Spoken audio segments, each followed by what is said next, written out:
नहीं कि सिर्फ आरक्षण के बदौलत यह वर्ग मुख्य धारा में आ जाएगा। शिक्षा के सवाल को भी, चाहे लैंड कि 2015 में यही बाबू नीतीश कुमार जी मुख्यमंत्री उस समय भी थे। 30% ब्लॉक लेकर के है, उसके किसी व्यक्ति को कहिए कि लो मुख्यमंत्री की कुर्सी संभालो, डिप्टी सीएम का कुर्सी। पिछड़ा आरक्षण बचाओ संघर्ष मोर्चा के तत्वाधान में ये प्रेस वार्ता किए थे। उसमें हमारे साथ साथ कई लोग थे हमारे जो बिहार के नेतृत्वकारी वर्ग है, जैसे हुमायूं अंसारी साहब थे, विजय चौधरी जी थे, नीतू निषाद जी थी, दानी प्रजापति जी थे, सुरेश निषाद जी थे और कई लोग थे। इन सब लोगों ने आज केंद्रित किया 2 बिंदुओं पर। पहला बिंदु था कि विगत 6 फरवरी 2024 को मैं राजद की तरफ से बिहार विधान परिषद में सदस्य था। उस दिन मेरी सदस्यता समाप्त कर दी गई और सदस्यता समाप्ति का सीधा संबंध था मेरे उस अभियान से, जिस अभियान को विगत 8 वर्षों से मैं कैरी ओवर कर रहा हूँ, चला रहा हूँ।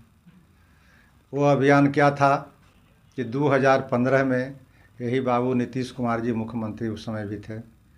अचानक अपेक्षाकृत जो पिछड़े वर्ग में 3 जातियाँ संपन्न जातियाँ हैं, तथा तेली, तमोली और दांगी, इन 3 जातियों को मूल अति पिछड़ा की श्रेणी में डाल दिया गया, जिससे मूल अति पिछड़ा की जो हक है वह लगभग 70% से लेकर 100% हकमारी शुरू हो गई। और इसका उदाहरण मैंने एक आध 2 एग्जाम्पल से देना भी चाहता हूँ। वैसे तो उदाहरण मेरे पास सैकड़ों हैं, लेकिन आप देखेंगे कि नगर निगम में 17 मेयर के पद हैं, उसमें से 3 अति पिछड़े वर्गों के लिए सुरक्षित था। लेकिन उन तीनों पदों में से तीनों के तीनों पद ले लिए वही 2-3 जातियां जो आई है, खास करके तेली, वह तीनों पदों पर आसीन हो गया। और तीनों तो अति पिछड़ा के सीट ले ही ली, सामान्य श्रेणी का भी 17 में से 4 सीटें लेकर के, यानी 7 सीटें लेकर के आज सबसे आगे हैं। तो जो जातियां जादव, कुर्मी और ये लोग को पछाड़ रही है उधर पिछड़े वर्ग में, उन जातियों को अगर अति पिछड़ा की श्रेणी में डाल देंगे आप, तो निश्चित रूप से अति पिछड़ों की हकमारी होगी। और वही आज परिणाम हो रहा है कि जो 1978 में जननायक कर्पूरी ठाकुर जी ने आरक्षण दिया था, वह एक झटके में नीतीश कुमार जी ने छीन लिया और उस आरक्षण को अर्थहीन बना दिया।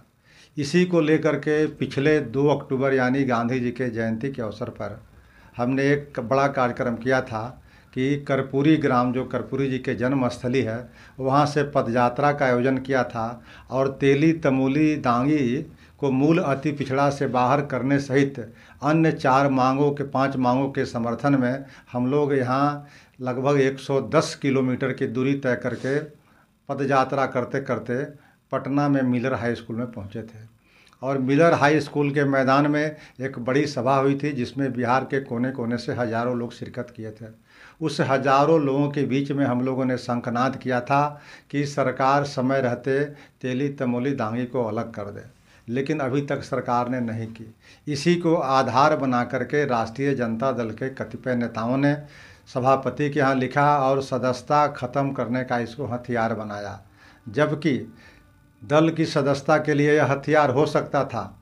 लेकिन मैं तो दल के सदस्यता के ख़त्म करने के लिए भी इस हथियार को उचित नहीं मानता, इसलिए कि राष्ट्रीय जनता दल की स्थापना जो हुई थी वह तो अंबेडकर साहब से लेकर के और लोहिया और कर्पूरी ठाकुर के सपनों के पर आधारित था पार्टी का उद्देश्य। और वह सपना क्या था कि जो अंतिम विकास के पौधान पर व्यक्ति है उसको मुख्य धारा में लाने की। अभी जातीय आंकड़ा भी यही लालू जी और नीतीश कुमार जी ने जारी किया, उसमें दिखाया गया है कि आप 36% अति पिछड़ा वर्ग के लोग हैं और आज भी सत्ता और शासन के बिल्कुल हाशिए पर है। तो इन वर्गों को अगर एम्पावरमेंट करने की, आगे बढ़ाने की, सशक्तिकरण की अगर कोई बात करे, और ख़ास करके वो व्यक्ति जो उस समाज से आता है, तो मेरा तो यह दायित्व था कि मैं उस वर्ग से आने के नाते और विधान परिषद में, उच्च सदन में सदस्य होने के नाते उसके सवाल को उठाऊं, और उसके सवाल को उठाने के एवज में अगर मेरी सदस्यता समाप्त की जाती है तो ऐसा सदस्यता को तिलांजलि देने के लिए मैं एक बार नहीं दर्जन बार भी आगे तैयार रहूँगा। दूसरी बात है कि सदन की सदस्यता जो है कहीं न कहीं यह अवैधानिक है, जनतंत्र की गला घोटी गई है। इसलिए इस अन्याय के खिलाफ मैं उच्च न्यायालय में भी जाऊंगा ताकि न्याय मिल सके। और तीसरी जो बात थी कि आज लड़ाई के लिए हम लोग अब आर पार के लिए मैदान में आ गए हैं। अब बहुत दिन हो गए, 8 बरस हो गए। 8 बरस से सरकार अपने हाथ पर हाथ धरे बैठी हुई है और हमलों का हकमारी हो रही है। वो चाहे नौकरी का सवाल हो, चाहे पंचायती राज में अन्य पदों पर प्रतिनिधित्व का सवाल हो, लेकिन सरकार निर्णय करने में देर कर रही है। इससे हम तमाम 110 जातियों के लोगों का धैर्य समाप्त हो रहा है। इसलिए उस लड़ाई को मुखर करने के लिए हमने आगामी जो 28 फरवरी है, 28 फरवरी 2024 को आर पार की लड़ाई के तहत पटना के गांधी मैदान से विधानसभा घेरने का हम लोग काम करेंगे। और उसकी सारी जिम्मेवारी फिर सरकार की होगी। उसमें किसी तरह की कैजुअल्टी होगी, किसी तरह के कठिनाई होगी, किसी तरह के गोली चलेगी या हिंसा फैलेगी, उसकी सारी जवाबदेही सरकार की होगी। क्योंकि मैं 8 वर्षों से इस आंदोलन को लेकर चल रहा हूं, लेकिन सरकार चुपचाप इस आंदोलन को समाधान करने के दिशा में अग्रसर नहीं है और उल्टे खड़ियाली आंसू बहाती है कि हम अति पिछड़ों के हितैषी हैं। ऐसे सरकार के विरुद्ध हम लोग चाह रहे हैं कि अब हल्ला बोल, अति पिछड़ो हल्ला बोल, अपने अधिकार के लिए 28 फरवरी को पटना में जुटान करेंगे। और वह जो दिन तारीख जो होगी वह अति पिछड़ों के इतिहास के लिए निर्णायक तारीख होगी। और उसके बाद फिर हम लोग आगे की लड़ाई के लिए समझेंगे कि बैठेंगे कि क्या करना है। हल्ला बोल जो आप लोग निकाल रहे हैं, जो गांधी मैदान से विधानसभा घेराव कर रहे हैं, उनमें बड़े चेहरे कौन कौन शामिल होंगे आपके समर्थन में? उसमें हमारे समर्थन में 110 जातियों का सवाल है।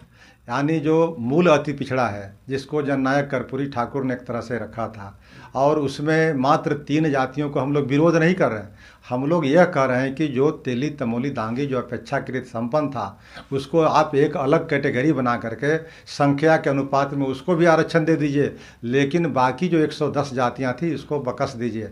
क्योंकि अगर भेड़ के बाड़ में, अगर बकरी के बाड़ में किसी शेर को डाल दिया जाए तो आप समझ सकते हैं कि बकरी बचेगा नहीं। वही हाल आज हम लोग का हो रहा है कि अपेक्षाकृत जो संपन्न है दांगी, जो कोयरी से भी अपने को श्रेष्ठ मानता है, जो कुशवाहा जाति में भी शादी ब्याह नहीं करता है, उस जाति को आप इस जाति में डाल दी, इस वर्ग में डाल दिए।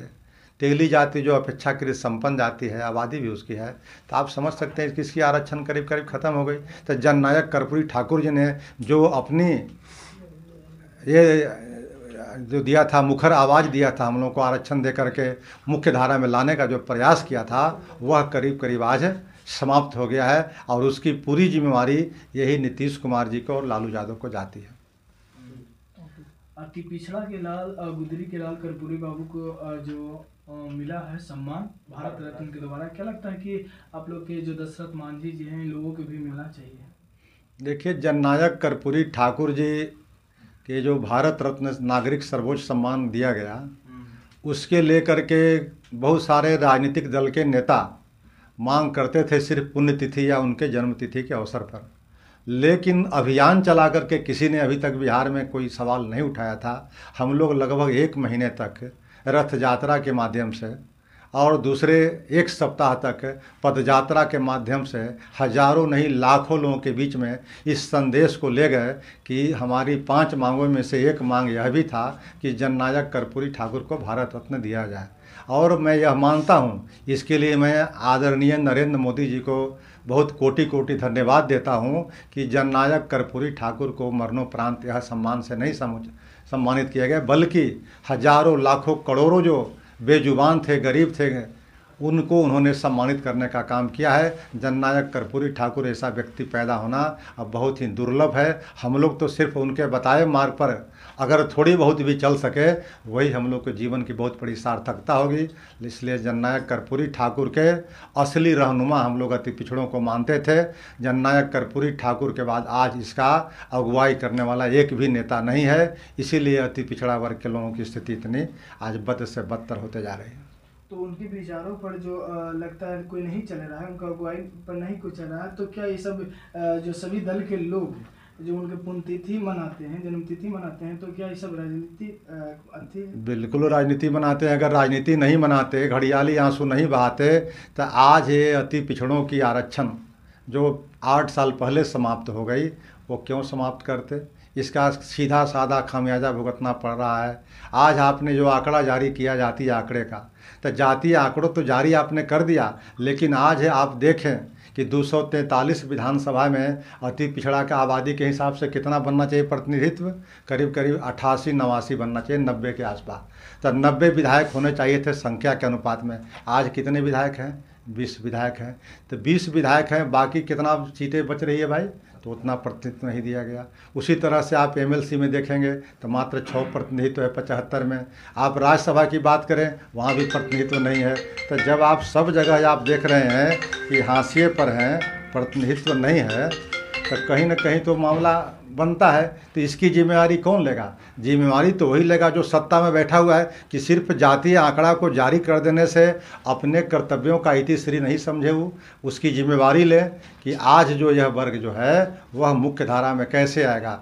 इसको तो नीतीश कुमार जी को चाहिए था कि अपनी कुर्सी, आप 19 साल से 18 साल से हैं, तो 18 साल में आप 1.5-2% आबादी जो है, आपका मन नहीं भरा। अगर आपने जातीय आंकड़ा जारी किया है तो आप अति पिछड़ा जो सबसे बड़ा 36% ब्लॉक लेकर के है, उसके किसी व्यक्ति को कहिए कि लो मुख्यमंत्री की कुर्सी संभालो, डिप्टी सीएम का कुर्सी संभालो, राज्यसभा में उसको भेजिए, विधान परिषद में उसको भेजिए और विधानसभा में भी उसको टिकट दीजिए। लेकिन ये सब नहीं होता है, जिससे मुख्य धारा में नहीं आ रहा है। और इतनी ही बात नहीं कि सिर्फ आरक्षण के बदौलत यह वर्ग मुख्य धारा में आ जाएगा, शिक्षा के सवाल को भी, चाहे लैंड रिफॉर्म्स के भी सवाल को भी नीतीश कुमार जी को किसने रोका? आज 14 साल से सामान्य शिक्षा प्रणाली का आयोग का रिपोर्ट ठंडे बस्ते में पड़ा हुआ है।